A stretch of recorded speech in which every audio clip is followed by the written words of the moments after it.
página, la aventura de fe que presento en estos capítulos no haya hecho más que comenzar.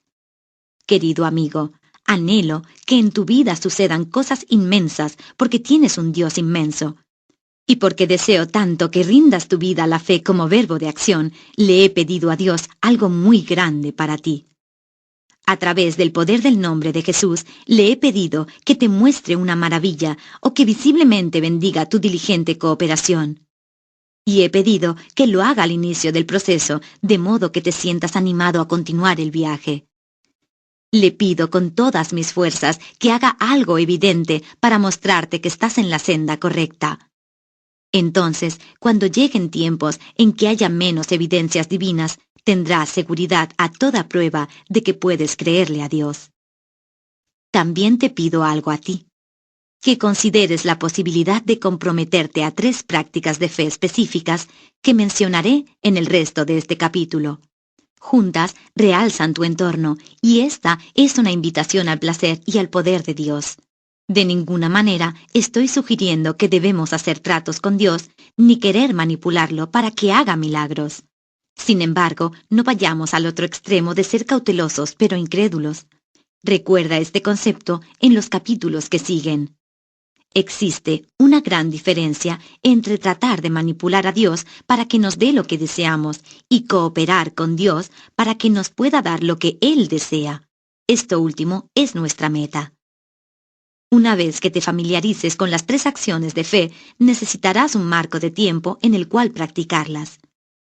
Cuando termines el capítulo, si estás de acuerdo, pasa un tiempo en oración y pregúntale a Dios por cuánto tiempo desearía que te comprometieras a esto. La mayoría necesitamos mucho más que unos pocos días para adquirir nuevos hábitos. 40 días podría ser un periodo eficaz. En el cuaderno de trabajo del estudio bíblico, Creer a Dios, asumimos un compromiso de 9 semanas completas. 3 meses es otra buena posibilidad para adoptar un nuevo enfoque de la vida. Ora al Señor y persevera por el tiempo que Dios y tú hayan establecido. Si un día te olvidas o fallas en las prácticas de fe, continúa al día siguiente. Los ejercicios que mencionaré han sido de mucha motivación para mí. Son maneras que me ha dado Dios para demostrar exteriormente la obra que está haciendo en forma interna. Las 3 prácticas de fe son: primera, practica levantar tu escudo de la fe. El equipado guerrero de la antigüedad que mencionamos antes no esperaba hasta la más enconada batalla de su vida para aprender a usar su escudo. Practicaba con antelación. Dios me enseñó un modo específico de practicar el levantar mi escudo de la fe y uso el método constantemente en las batallas que libro. Él me equipó con una promesa de fe que contiene 5 declaraciones y que incluye virtualmente todo lo que debemos creer y conforma el aspecto central de este libro. Dios es quien Él dice ser. Dios puede hacer lo que Él dice que puede hacer. Yo soy quien Dios dice que soy. Todo lo puedo en Cristo. La palabra de Dios está viva y activa en mí. Aunque a menudo recito en silencio estas 5 declaraciones, también se me ocurrió algo simbólico: realizar físicamente aquello a que me he comprometido en lo espiritual. Elevo mi brazo derecho y extiendo mi mano como un escudo. Luego pongo hacia arriba mi dedo pulgar y declaro: Dios es quien Él dice ser. Agrego mi dedo índice y proclamo: Dios puede hacer lo que Él dice que puede hacer. Agrego mi dedo medio y digo: yo soy quien Dios dice que soy. Con mi dedo anular afirmo: todo lo puedo en Cristo. Mi dedo meñique completa el escudo y yo digo: la palabra de Dios está viva y activa en mí. Pongo entonces un signo de exclamación al final de las 5 declaraciones de mi promesa de fe, y lo hago con un sencillo lenguaje gestual para las palabras: yo le creo a Dios. Con el dedo índice de esa misma mano señalo mi corazón y digo: yo. Señalo mi frente y digo: le creo. Porque la fe siempre es un ejercicio de la voluntad, no de las emociones. Luego señalo hacia el cielo y digo: a Dios. Este ejercicio lo practico en cualquier lugar donde pueda hacerlo. A medida que pronuncio cada declaración, literalmente puedo sentir una fuerza sobrenatural en mi ser. Estas verdades están tan enraizadas en mi mente que cuando Satanás me ataca, inmediatamente empiezo a ver cuál de las declaraciones está cuestionando y la digo en voz alta. Por ejemplo, si necesito un milagro, tal vez Satanás trate de tentarme a creer que Dios ya no hace maravillas. Repaso rápidamente mi lista mental de verdades de la fe y recito en voz alta la segunda. Dios puede hacer lo que Él dice que puede hacer. A menudo, la tentación de creer lo contrario se desvanece en forma instantánea. Cuando ahora me ataca condenándome, recito en voz alta la verdad número 4. Yo soy quien Dios dice que soy. Los resultados han sido transformadores. Toma el compromiso de escribir, recitar o repetir en tu mente las 5 verdades de la promesa de fe, y hazlo en forma repetida durante el tiempo que hayas acordado con Dios. Y si solo lo repites durante algunas semanas, pido a Dios que esta práctica te ayude a obtener nueva fe. Segunda, aumenta tu nivel personal de santificación.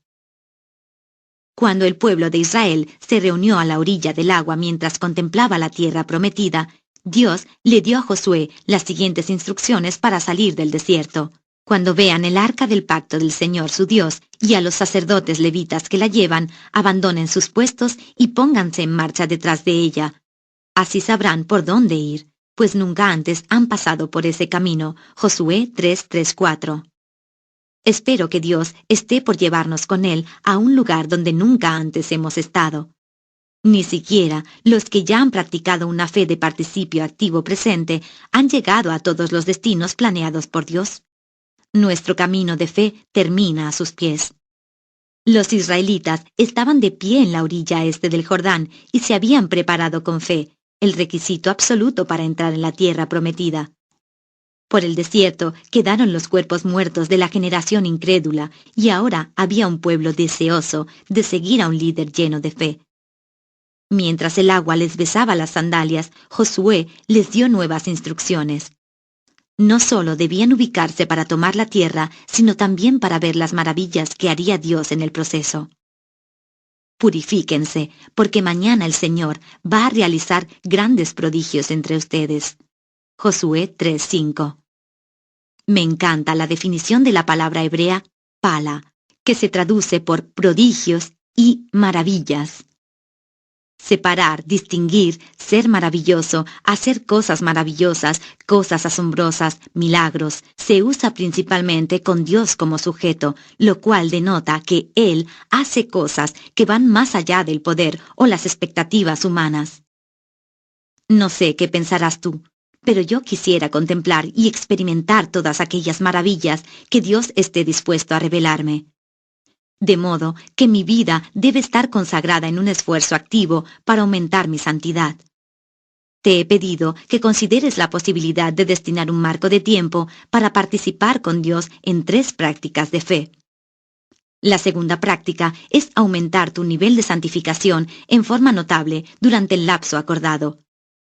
Los medios para lograrlo son un asunto entre Dios y tú, pero algunos pocos ejemplos podrían ayudarte a poner las cosas en marcha. Dios me ha concedido el placer de poder ministrar a un grupo de personas muy diversificado que va desde los que nunca van a la iglesia hasta los que están en el ministerio a tiempo completo. Entre nuestros distintos participantes, algunos decidieron no asistir a discotecas ni tener relaciones sexuales ilícitas durante 9 semanas. Esto fue un comienzo de importancia y un sacrificio notable para algunos acostumbrados a cierto estilo de vida. Otros que tenían problemas con la bebida decidieron dejar el alcohol. Algunos dejaron de mirar películas no aptas para menores y programas de televisión inapropiados. Otros, que nunca habían leído la palabra de Dios con constancia, se comprometieron a tener un tiempo diario de lectura bíblica y oración. Eso es compromiso. La meta era elegir algo suficientemente importante como para que afecte el diario vivir. También adoptamos un recordatorio muy eficaz que te pido también consideres tú. Fue idea de mi hija Melissa. Cuando empezó la adolescencia, ella y un pequeño grupo de amigas hicieron un pacto de permanecer vírgenes hasta que se casaran. Al tiempo, cuando Melissa estaba en 10º grado, se enteró de que otra de sus amigas no había podido cumplir con el compromiso. La noticia del rotundo fracaso de su amiga desconsoló a Melissa. Mi hija tenía miedo de que le sucediera lo mismo a ella, porque en ese momento de su vida cristiana ella tampoco estaba totalmente consagrada a Dios. Llorando, tomó su Biblia, le pidió a Dios que le hablara, e hizo algo que yo no recomiendo, pero aprecio cuando Dios lo utiliza. Ella abrió su Biblia al azar, cerró los ojos y señaló un versículo. En su misericordioso amor divino y teniendo en cuenta la juventud de mi hija, este es el pasaje que Melissa señaló a ciegas.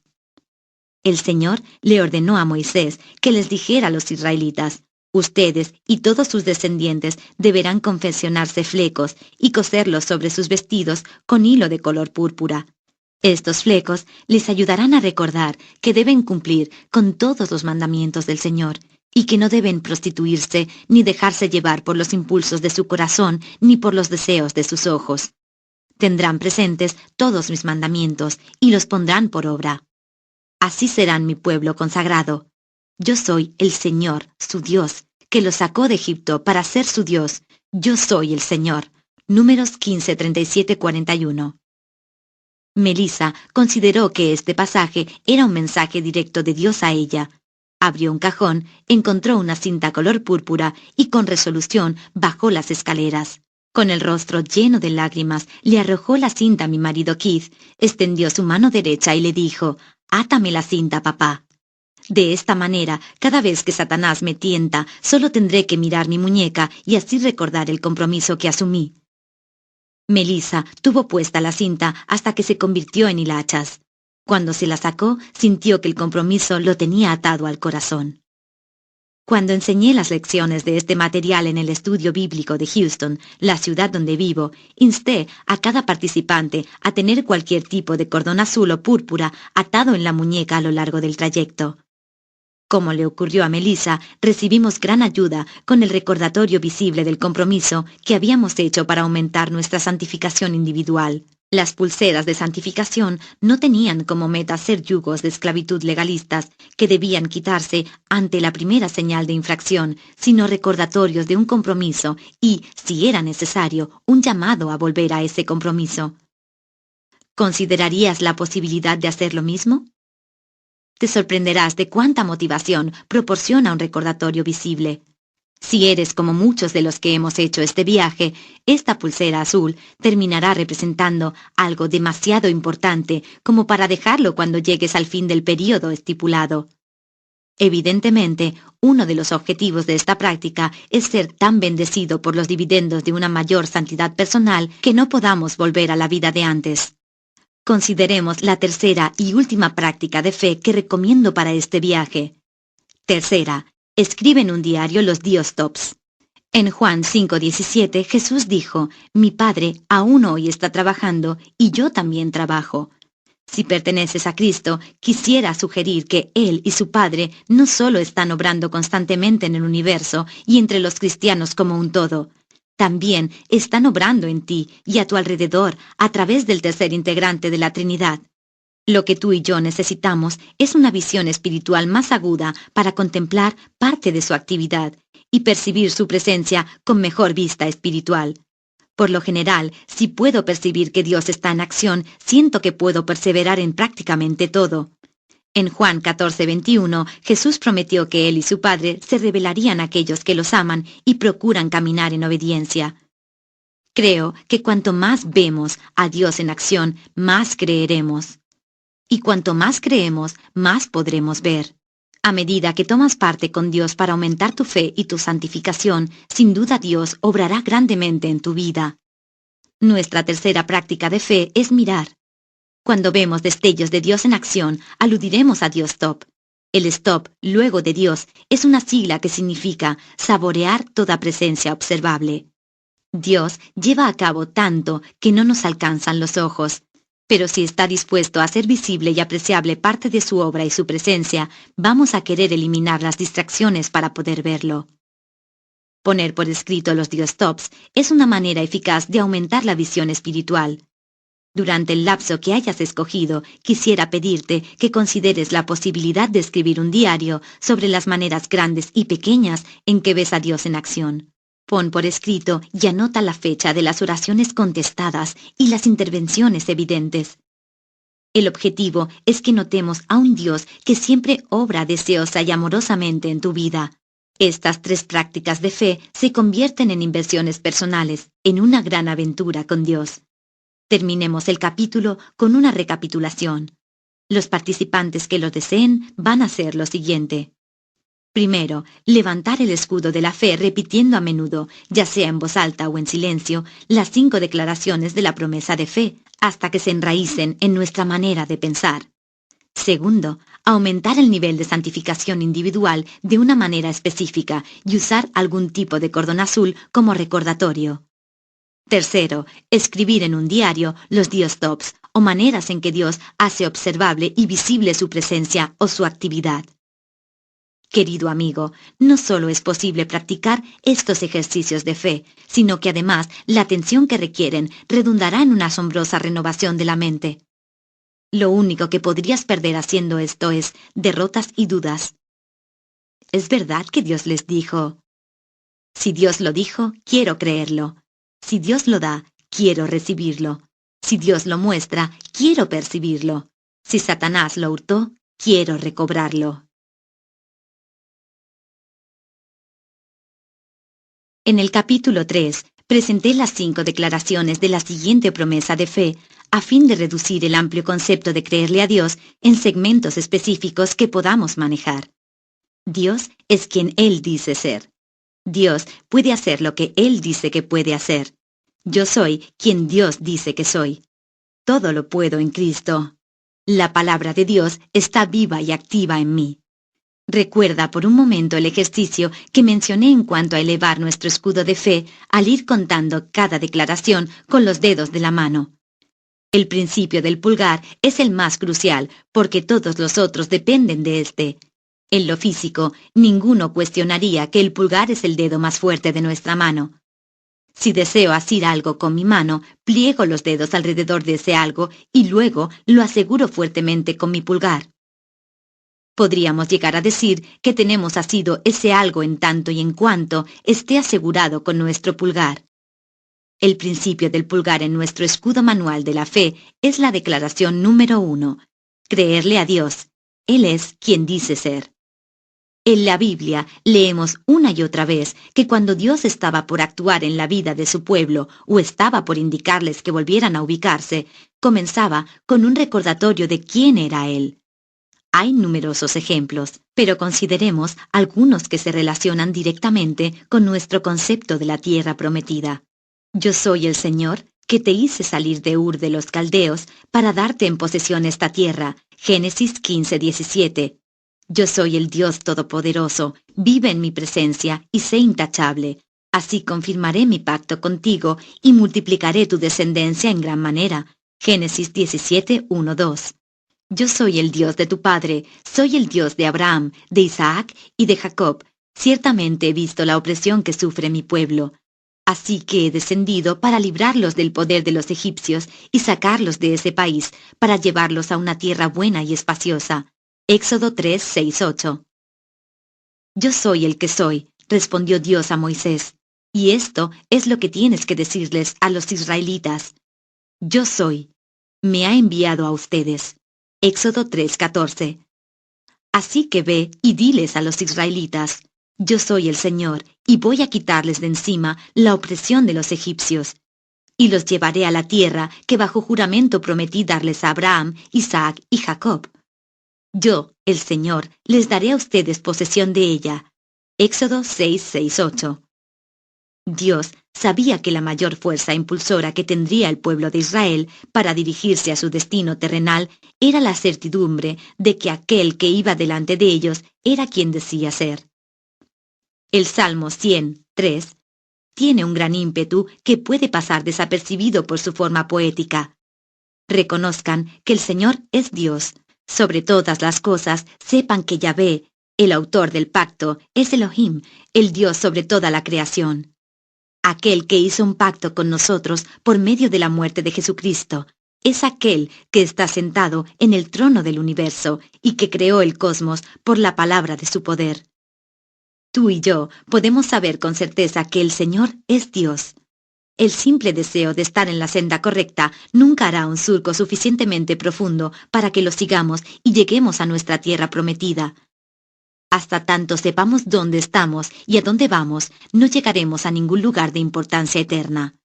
Cristo siguió el mismo enfoque cuando preparó a su pequeño grupo de discípulos para que se dirigiera a una tierra de promesa y empezaran, tanto en Jerusalén como en toda Judea y Samaria y hasta los confines de la tierra. Hechos 1:8.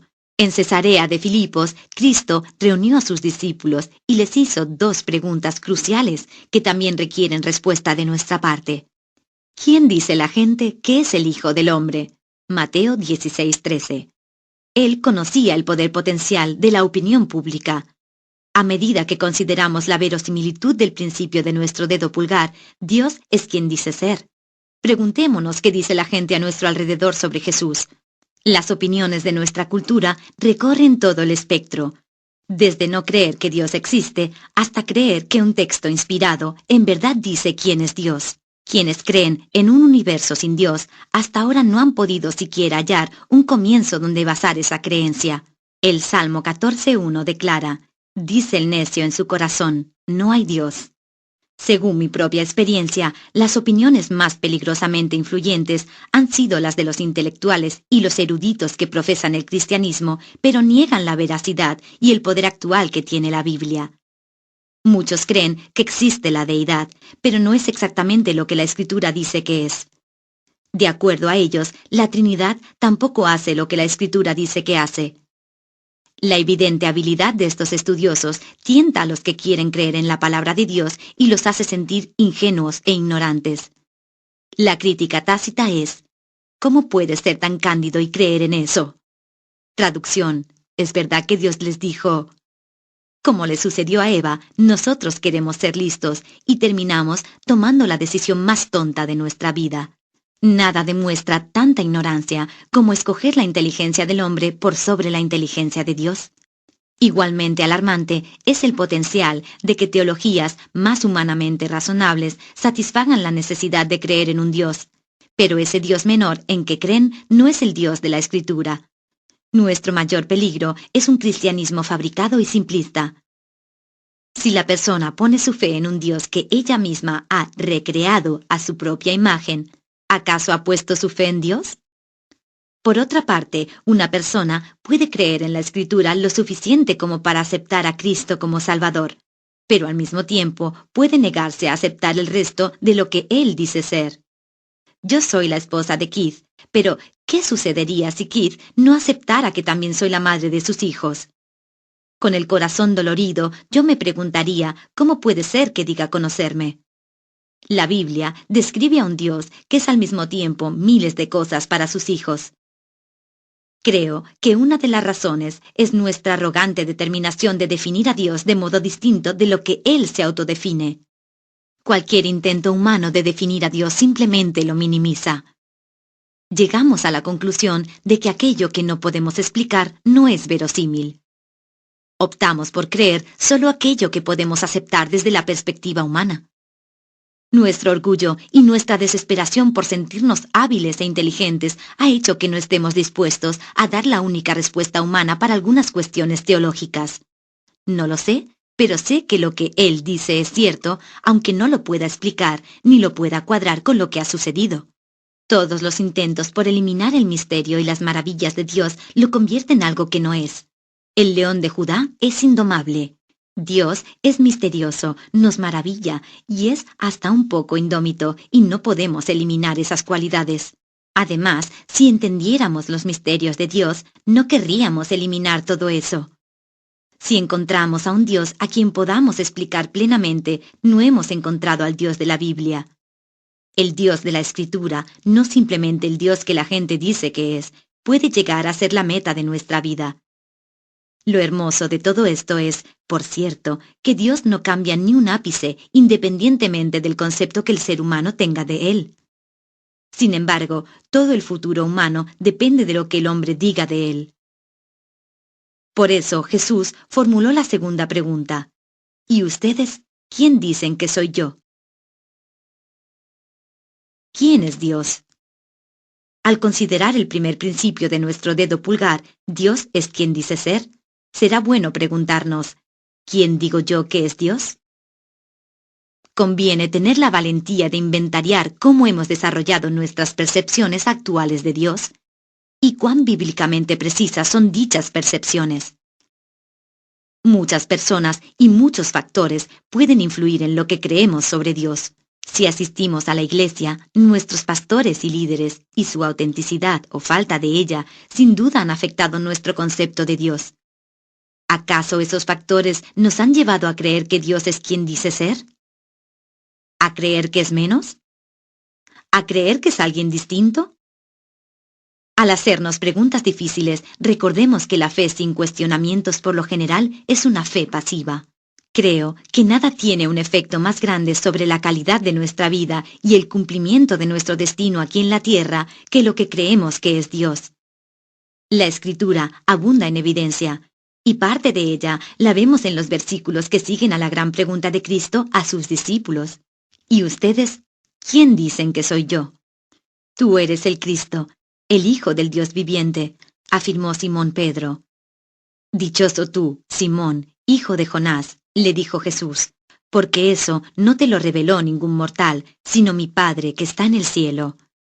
Y te digo que tú eres Pedro, y sobre esta roca edificaré mi iglesia, y las puertas del reino de la muerte no prevalecerán contra ella. Te daré las llaves del reino de los cielos. Todo lo que ates en la tierra quedará atado en el cielo, y todo lo que desates en la tierra quedará desatado en el cielo. Mateo 16, 15, 19. Aunque Cristo iba a edificar su iglesia sobre el fundamento del testimonio de los apóstoles, no creo que Pedro haya creído que Cristo dijo que edificaría la totalidad de su iglesia solo sobre su mejor alumno. Comparar 1 Corintios 3:11. En el Nuevo Testamento en griego, la palabra que se usa para Pedro es Petros, que por lo general significa una piedra, un pedazo o fragmento, de una roca más grande. La palabra usada para la roca sobre la cual Cristo edificaría su iglesia es Petra, que por lo general significa una roca grande o un acantilado. ¿Acaso es posible que Cristo se señalara a sí mismo como la gran roca sobre la cual Él edificaría su iglesia y señalara a Pedro como el pedacito de la gran roca cuyo testimonio de Cristo pondría el cimiento para muchos? No estoy segura de qué quiso decir Cristo exactamente, pero es claro que a Pedro le fue asignada una posición y una responsabilidad inmensa en el reino. No hay lugar a dudas. Te daré las llaves del reino de los cielos. Mateo 16, 19. Según antiguas tradiciones del Oriente, el señor o rey de un estado le daba a un mayordomo de confianza la llave de sus posesiones a fin de que las administrara de acuerdo a los deseos del amo. José es un ejemplo del Antiguo Testamento en cuanto a un mayordomo de confianza. Consideremos el paralelo. José era digno de confianza porque sabía que el faraón era quien decía ser. También sabía, sobre todas las cosas, que Dios era quien decía ser y que su autoridad soberana estaba en acción. En nuestro ejemplo, Pedro recibió su destino terrenal e iba a cumplirlo, primero y principal, porque creía que Cristo era lo que Dios le había revelado que era. ¿Ves la conexión innegable entre creerle a Dios en cuanto a lo que dice ser y cumplir con nuestro destino que fue ordenado por Dios? La terminología griega original en Mateo 16, 19 también tiene implícito otro concepto que resultará vital para nuestro andar en la fe. Cristo no solo le prometió a Pedro las llaves del reino, sino que además prometió: todo lo que ates en la tierra quedará atado en el cielo, y todo lo que desates en la tierra quedará desatado en el cielo. En la cultura cristiana contemporánea escuchamos mucho sobre atar y desatar. Quiero saber qué significa la frase porque, francamente, deseo hacer en este mundo todo aquello para lo cual Dios me dé poder. A fin de entender la intención de Cristo, nuevamente tenemos que hablar de tiempos verbales. En Mateo 16, 19, las palabras atar y desatar son participios pasivos perfectos que se podrían interpretar más literalmente diciendo haber sido atado y haber sido desatado. La tónica de esta interpretación se puede ver en la siguiente paráfrasis. Todo aquello que ates, que declares impropio e ilícito en la tierra, debe ser lo que ya está atado en el cielo, y todo aquello que desates, que declares lícito en la tierra, debe ser lo que ya está desatado en el cielo. Si esta interpretación del tiempo verbal es correcta, el concepto tiene implicaciones más amplias y más maravillosas desde esta perspectiva. El principio implícito es congruente con la esencia de la oración que Jesús les enseñó a sus discípulos. Hágase tu voluntad en la tierra como en el cielo. Mateo 6:10.